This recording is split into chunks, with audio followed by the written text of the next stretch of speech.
नमस्कार दोस्तों, आप लोगों को जानकारी होगी कि हमारे एलजी साहब गुजरात के रहने वाले हैं, गुजरात से आते हैं। गुजरात में करीब 30 साल से भारतीय जनता पार्टी की सरकार है। पिछले दिनों इलेक्शन थे तो हमारा और हमारे लोगों का कई बार गुजरात जाना हुआ। आप लोग गूगल पे देख सकते हैं। एक दिन गुजरात में 30 mm बारिश हुई। 30 mm। दिल्ली में 8 तारीख को 153 mm बारिश हुई थी।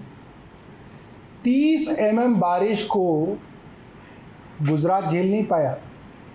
अहमदाबाद, सूरत और राजकोट पूरा पानी में डूब गया। खूब वीडियोस, फोटोज़ जो है आपको जो है इंटरनेट पे मिल जाएंगे। एलजी साहब इतने साल गुजरात रहे, गुजरात सरकार के इतने करीबी हैं। एलजी साहब ने वहाँ पे क्यों नहीं ज्ञान दिया उनको? वहाँ भी उनको कुछ बताते, वाटर लॉगिंग से क्या किया जा सकता है। हमने देखा कि पिछले कुछ दिनों से एलजी साहब बात बात पे दिल्ली वालों को कोसते हैं। कभी कहते हैं दिल्ली वाले मुफ्तखोर हैं, कभी कहते हैं कि दिल्ली वालों को दिल्ली अपना शहर ही नहीं लगती, दिल्ली वाले दिल्ली को अपना शहर नहीं मानते, यानी दिल्ली वाले जो है इस शहर में रहने के काबिल नहीं है।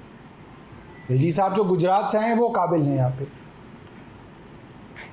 ये बात बात में दिल्ली वालों को गाली देना ये ठीक नहीं है। दिल्ली वाले एलजी साहब की गालियाँ बर्दाश्त करने के लिए नहीं है यहाँ पे। एलजी साहब इस चीज़ को बंद करें और तुरंत बंद करें, ये चीज़ ठीक नहीं है। तीसरी बात की गई, उन्होंने कहा मैंने शाहदरा की ड्रेन साफ़ करा दी। सारी मीडिया को कई बार जो है शाहदरा की ड्रेन में लेके गए। उन्होंने बोला मैंने यमुना साफ़ करा दी, मैंने पूरी यमुना की जो है क्लीनिंग करा दी। कई बार मीडिया के लोगों को लेके गए। और आज कह रहे हैं कि यमुना जो है उसके जो नाले हैं, नजफगढ़ का नाला है, शाहदरा ड्रेन है, ये ड्रेन डिसिल्ट नहीं हुई। मतलब ये कैसे हो सकता है कि 6 महीने से जो आप कह रहे हैं कि आपने करा दिया, आज आप कह रहे हैं कि डिसिल्ट नहीं हुआ, इस वजह से दिल्ली के अंदर पानी भर गया। कहने का मतलब ये है कि आज एलजी साहब की अगर पोल खुल गई तो अब ये सारी की सारी बात दिल्ली की चुनी हुई सरकार पर डाल रहे हैं। एलजी साहब को जिम्मेदारी से बताना चाहिए, भाई 6 महीने से आप झूठा क्रेडिट ले रहे थे। आप ही घूम घूम कर कह रहे थे कि मैंने सब कुछ साफ करा दिया, तो अब आप ये बात क्यों कर रहे हैं? एलजी साहब ये बात बताएं। और पिछले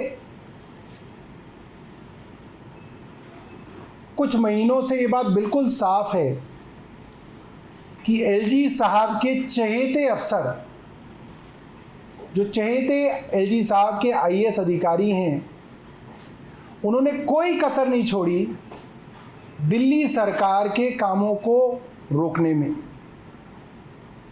खासतौर पे फाइनेंस डिपार्टमेंट ने दिल्ली जल बोर्ड का महीनों तक, पिछले फाइनेंशियल ईयर में महीनों तक दिल्ली जल बोर्ड का फंड रोक के रखा।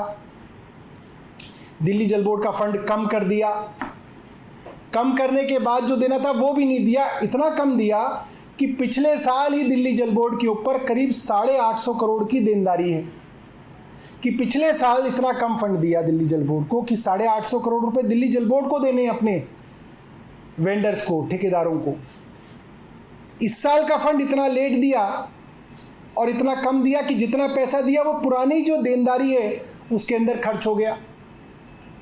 तो ये कहा जा सकता है कि पिछले 6 से 8 महीने में एलजी साहब के चहेते अफसरों ने दिल्ली जल बोर्ड को पैसे के लिए मोहताज कर दिया।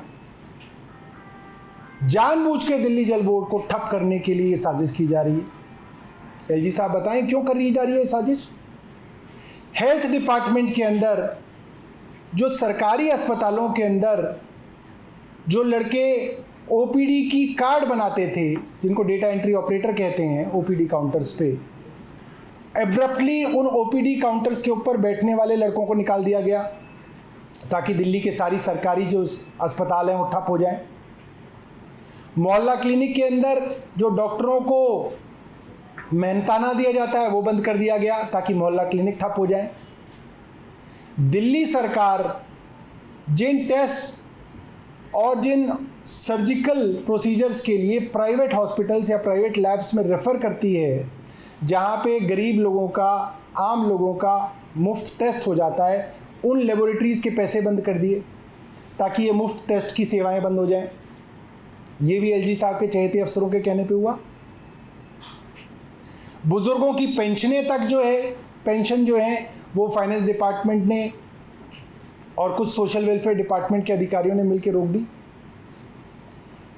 जिन परिस्थितियों के अंदर पिछले 7 सालों से दिल्ली की सरकार चल रही है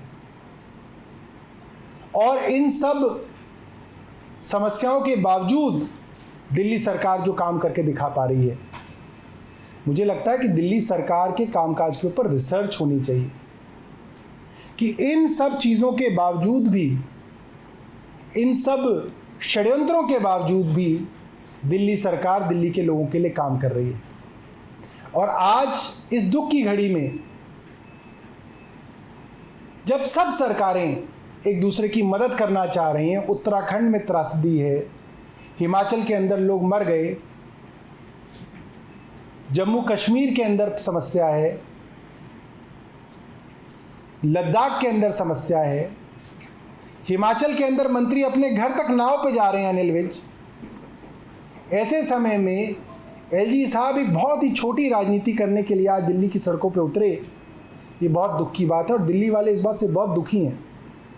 ये वक्त है मदद करने का, घटिया राजनीति करने का वक्त नहीं है। तो मैं एलजी साहब को ये कहना चाहूँगा कि दिल्ली वाले वैसे ही बहुत परेशान हैं, आप उनको परेशान मत करिए, अपना काम करिए और दिल्ली की चुनी हुई सरकार को अपना काम करने दीजिए। कोई आपका प्रश्न हो?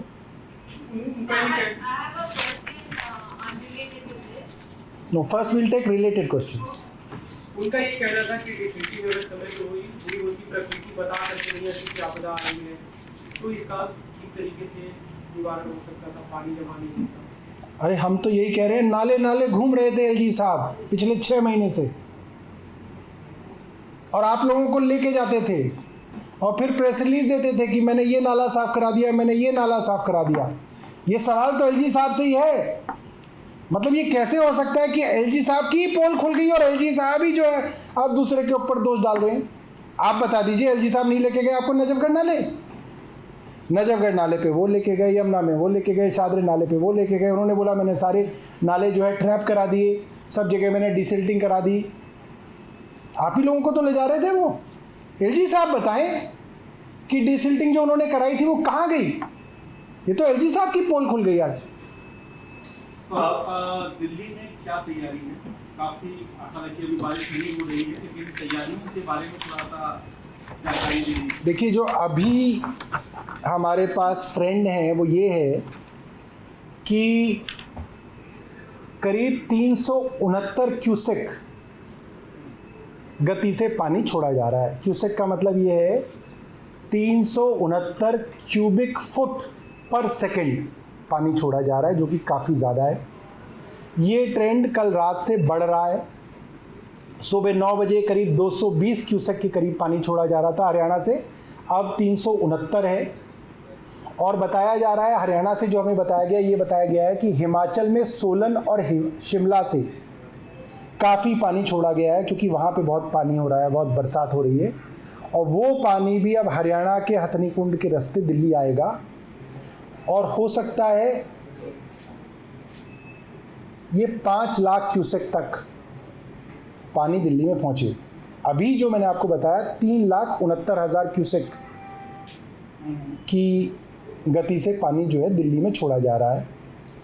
अभी जो वाटर लेवल्स हैं, जो ओल्ड रिवर ब्रिज पे जो लोहे का पुल है उस पर नापे जाते हैं, वो करीब 206.33 मीटर से ऊपर बह रहा है। 44 हो गया, 206.44 हो गया है, जो कि वार्निंग साइन और डेंजर मार्क से ऊपर है। और ये वो मार्क है जिस पे हम इवैक्यूएशन कराते हैं।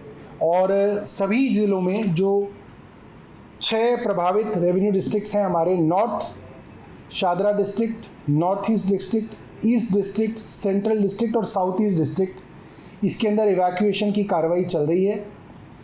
टेंट्स सेटअप किए गए हैं, जिसके अंदर वैसे तो हमारी गवर्नमेंट बिल्डिंग्स भी हैं बहुत सारी जहाँ पे इन लोगों को लाया जा सकता है, बट जनरली देखा ये गया है कि ये बहुत ज़्यादा दूर जाना नहीं चाहते हैं, 1-1.5 किलोमीटर भी दूर नहीं जाना चाहते हैं।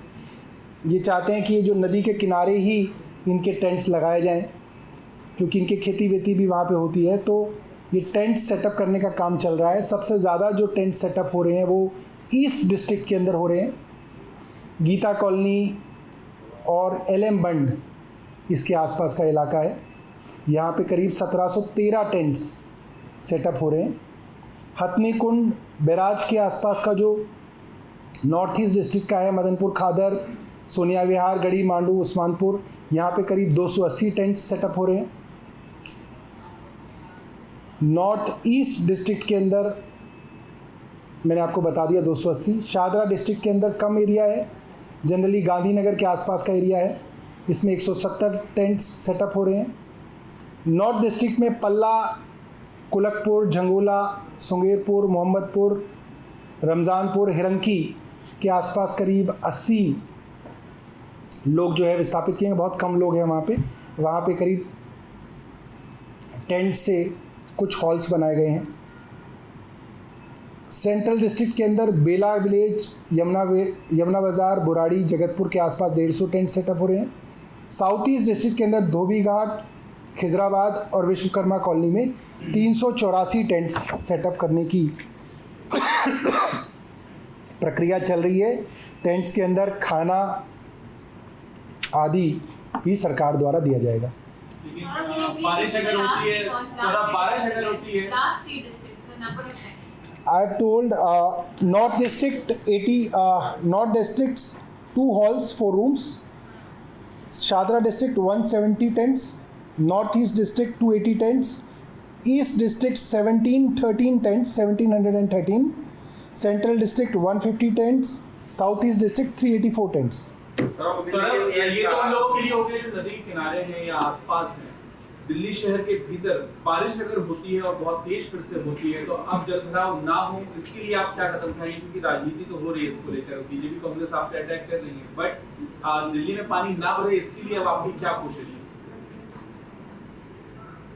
आप लोग ग्राउंड पे देखेंगे कि मुख्यमंत्री जी की तरफ से सभी मिनिस्टर्स, MLAs, काउंसलर्स और मेयर को आदेश है कि वो ऑन ग्राउंड लोगों की मदद के लिए मौजूद रहें। पिछली बार देखा गया कि PWD के ड्रेन्स के जहाँ जहाँ बेल माउथ्स होते हैं वहाँ पे अक्सर जो है पानी के बहाव के साथ बोरी, मलबा, प्लास्टिक, पॉलीथीन आके बेल माउथ्स को जो है वो क्लॉग कर देता है, जिसकी वजह से पानी निकल नहीं पाता। तो इस बार बारिश के दौरान हमने ऑन ग्राउंड टीम्स सेटअप की हैं जो इन बेल माउथ्स को, जब बरसात हो रही है उस दौरान भी इन बेल माउथ्स को रेगुलरली हम लोग अनक्लॉग करें।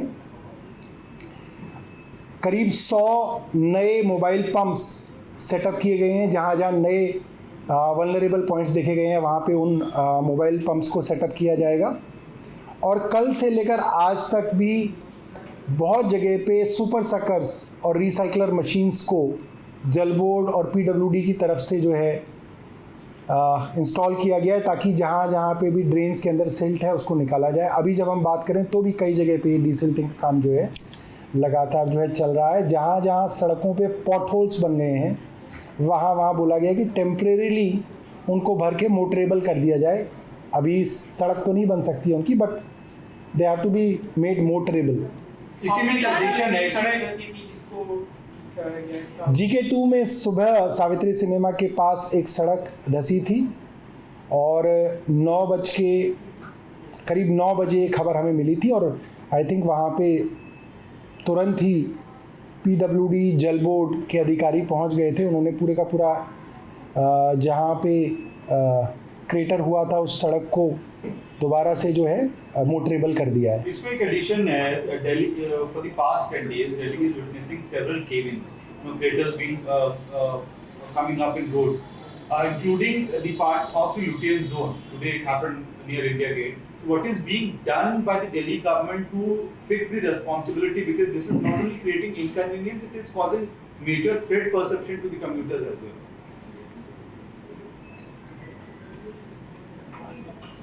अक्सर कई सर्विसेज अंडरग्राउंड जो हैं होती हैं, जिसके अंदर ज़्यादातर दिल्ली जल बोर्ड, पीडब्ल्यूडी और एमसीडी की ड्रेन्स होती हैं।